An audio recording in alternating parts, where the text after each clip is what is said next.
In the early 1990s, I embarked on what would become the first of many trips to the jungles in the world to study with shaman, with medicine men. I was in the Amazon in Peru, and on that very first day, I immediately fell in love with the environment. There was a level of peace and serenity and harmony that I had rarely experienced in my life at that point in time. And it was in stark contrast to the world that I had just left behind, a world with its flashy, techno-driven, high-tech and handheld devices. It was a materialistic world, and a world where even the dogs went to the spa. And in my world of pharmacy, it was a world where I dispensed hundreds and hundreds of prescriptions every day. Prescriptions that were developed by some of the most brilliant scientists and some of the most sophisticated laboratories. And it was in dire contrast to the world that I now found myself in, the world of the jungle. It was magical. And like a child, my eyes were opened wide and every sense was heightened. And there were millions of organisms everywhere I looked, and no matter how hard I tried, I just couldn't grasp it all. There were just millions of symbiotic relationships as life itself was dependent upon others. And the level of biodiversity was just unfathomable.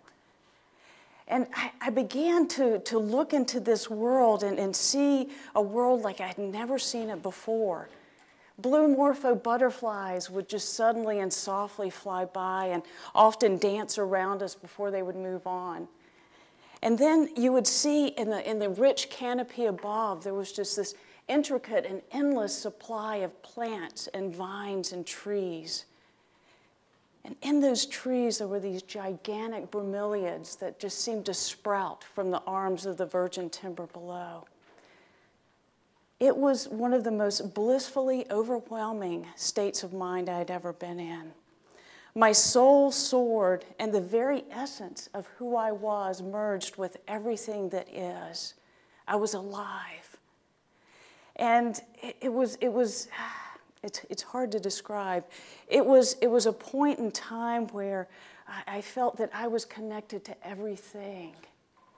And then there were the sounds of the macaws and the parrots, the insects and frogs, the monkeys. Every night before I would go to bed, I would hear what I thought was one of the most majestic symphonies the world has ever heard. And it was comprised of thousands and thousands of instruments, unique instruments and unusual voices. And that symphony would just, during the course of the night, I would be serenaded by other symphonies and orchestras, only to be awakened with yet another. And then when the rains would come, it added another dimension. As was the serenity of those raindrops hitting the leaves and hitting the lushness below. And it was just overwhelming. And I would get into these states of mind where I was just not even within myself. I was beyond the physical plane. And this euphoria would last for a period of time, and then it was often abruptly interrupted. And I was quickly whisked back into reality. And the culprit was usually this high, shrill noise. It was just irritating in one or both of my ears, mosquitoes. And if it wasn't the mosquitoes, there were the biting insects or the occasional snakes and the gazillion spiders. There was just levels of life and diversity that you just couldn't imagine. And you always had to be careful about where you walked, or if you stood in a place for a particular period of time, or if you sat down, because you didn't want to step in the line of ants, and especially fire ants, or if insects would suddenly find your body inviting and start crawling all over your feet and up your legs. And so the jungle just exploded in life. And I found myself connected in ways that was just far beyond what I had ever imagined. And I started thinking of the people that were a part of these cultures as much as I was, and these organisms, these indigenous people, gorgeous souls who had thrived in this environment and who were an integral part of this environment as much as every organism. Individuals who had graciously shared their ways of life, their wisdom, their knowledge with the outside world. Individuals who had shared so much information that had elevated and transformed our world in the most spectacular and miraculous ways, especially when it came to medicine. And these healers that existed there, I thought of the medicine man that led us into the jungles each day. And as we followed him, we were like little ducklings behind their mother. And he would point out and he would say, you know, this leaf is good for infection, and this root is good for a snake bite. And that plant is good if a woman wants to become pregnant, and that one is good for when the stomach aches. And as we went on, and I started to learn more and more about this natural pharmacy, there was greater and greater conflict within myself with the brick and mortar pharmacy that I had left back home. And I started thinking about these, and there were these two separate worlds, and somewhere in between I existed. Each world had its pros and cons, each with its unique treasures and benefits. And I found that I belonged in one of these worlds just as easily as I did the other. And professionally, I could help people as the best I could with herbal and botanical products as much as I could with tablets and capsules. And for years, I went from one world to the other and back.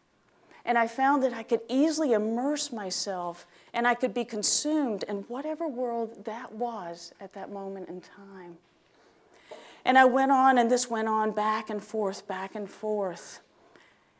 until one day I had an epiphany. I realized that there was really no distinct, separate worlds to begin with, that I had chosen to create those separate worlds, that I had chosen to believe in the divide. But really, when it was all, in actuality, it had all been an illusion. For the two worlds had always worked together, and they had worked together in ways that we weren't perhaps aware. A mold that grew on a batch of sweet clover that was causing cattle to hemorrhage to death. They were bleeding to death.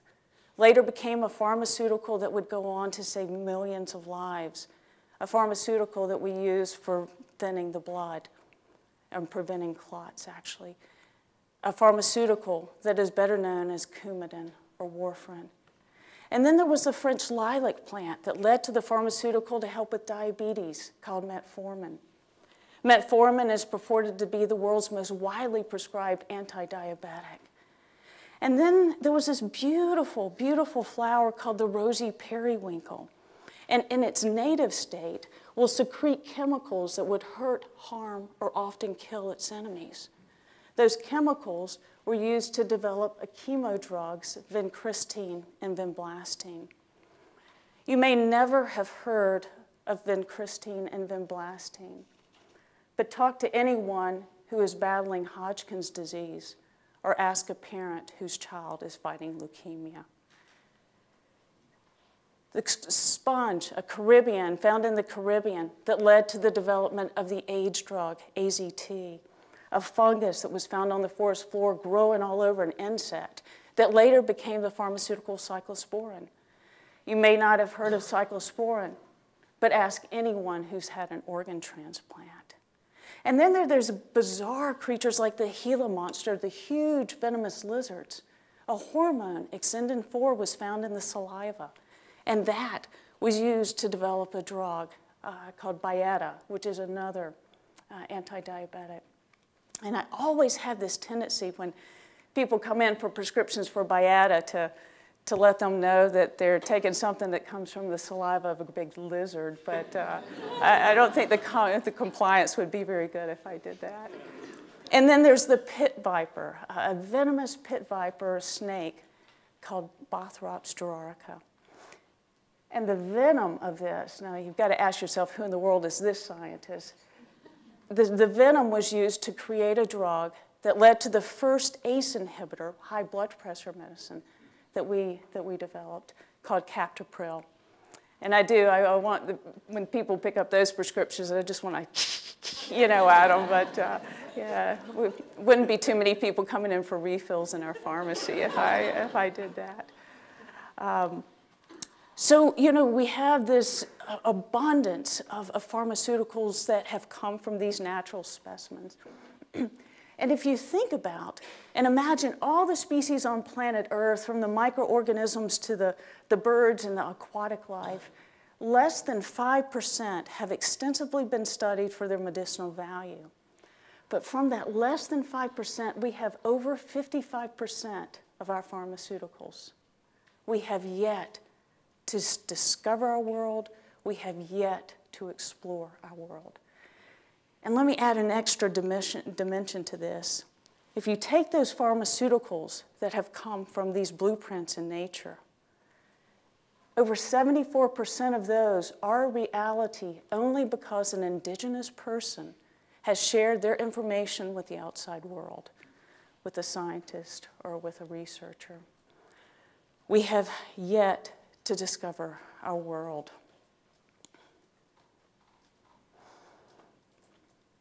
My conviction that every life, that every leaf, every mushroom, every vine is a potential cure or a treatment for our world, that every life form can be of benefit to the human race has only intensified as the years have gone on. It is, what used to be this far-off hope that of possibilities these solutions existed are now probabilities. It's not that the solutions don't exist, and it's not that we're incapable of discovering and finding these solutions out. Perhaps it's that we've forgotten to look, that we've forgotten to search, that we've forgotten the teamwork that comes in with the true epiphanies in life. And perhaps a part of it is that we've forgotten how grand life itself is. So I started on this mission, and I knew that there was so much that we had to do.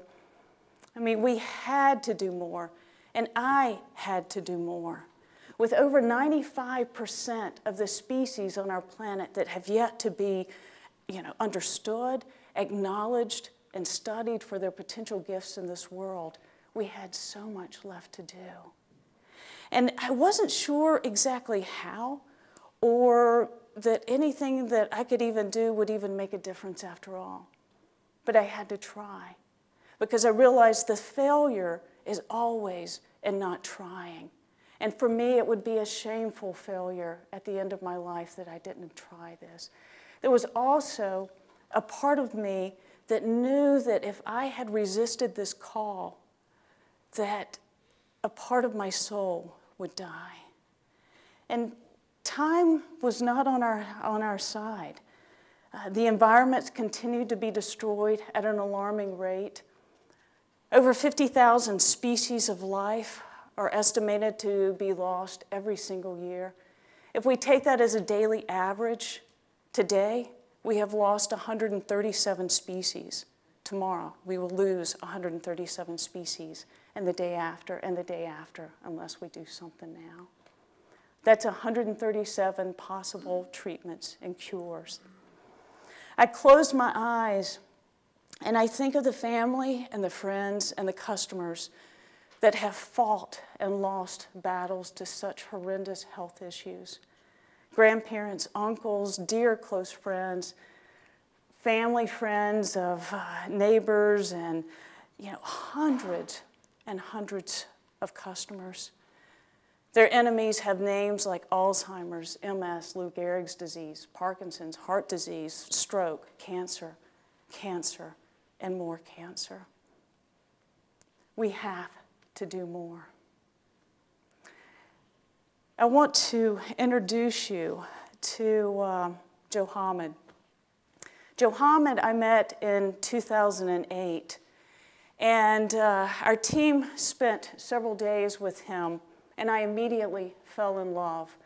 We had a bond, and we would spend days going out into the jungle, and he would show us different medicinal cures. We would sit down, and he would even show us, how to make these things.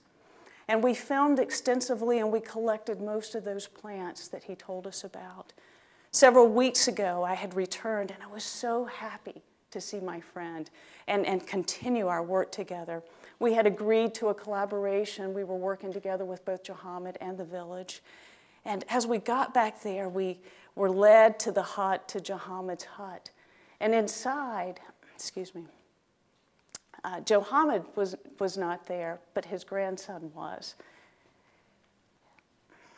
And we found that Joe Hamid had passed.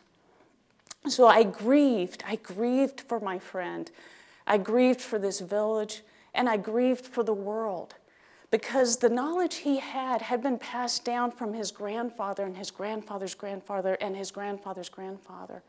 And not one person in that village had cared to learn that information. His son and his grandson were busy studying other things. So with him was a lost library of information that the world will never know. 2 of the specimens that we had tested had activity against cancer. So you can imagine the potential that we were dealing with. Life is fragile. It's fleeting.